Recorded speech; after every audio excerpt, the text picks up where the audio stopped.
अस्सलाम वालेकुम दोस्तों, आज की इस वीडियो में मैं बात करने वाला हूँ C++ प्रोग्राम के स्ट्रक्चर के बारे में। तो बगैर टाइम ज़ाया किए चलिए शुरू करते हैं।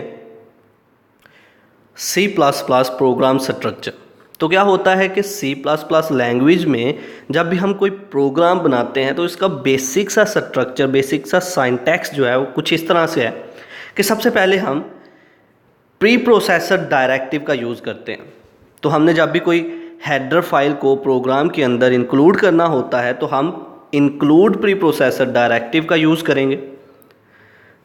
तो इस प्रोग्राम के सिंटैक्स को अगर हम देखें तो सबसे पहले मैंने लिखा हुआ है हैश इंक्लूड।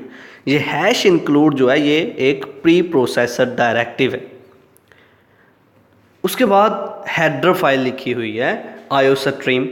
अब ये आयोस्ट्रीम हेडर फाइल क्या है? प्रोग्राम के अंदर जो भी हमने इनपुट आउटपुट ऑपरेशन परफॉर्म करने होते हैं उनको मैनेज करने के लिए आयोस्ट्रीम हेडर फाइल का इस्तेमाल किया जाता है। आयोस्ट्रीम हेडर फाइल जो है हमें इनपुट आउटपुट ऑपरेशंस की सर्विसेज परफॉर्म करने के लिए कुछ प्रोवाइड करती है। आयोस्ट्रीम हेडर फाइल जो है हमें इनपुट आउटपुट ऑपरेशन की सर्विसेज प्रोवाइड करती है।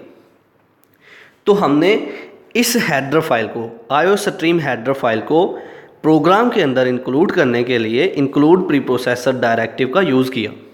उसके बाद यूजिंग नेम स्पेस std और कॉलन, सेमी कॉलन। ठीक है, अब ये जो नेम स्पेस है C++ प्रोग्राम के अंदर जितनी भी फंक्शनैलिटीज़ हैं इनको इंक्लूड करवाने के लिए हम यूज़ करते हैं हेडर फाइल्स की, स्टैंडर्ड लाइब्रेरी फाइल्स जो होती हैं इनकी सर्विसेज को इंक्लूड करने के लिए हम यूजिंग नेम स्पेस का इस्तेमाल करते हैं। इसी तरह अगर नीचे आए तो इंट मेन जो है ये प्रोग्राम का मेन पार्ट होता है जहाँ से प्रोग्राम की बॉडी शुरू होती है।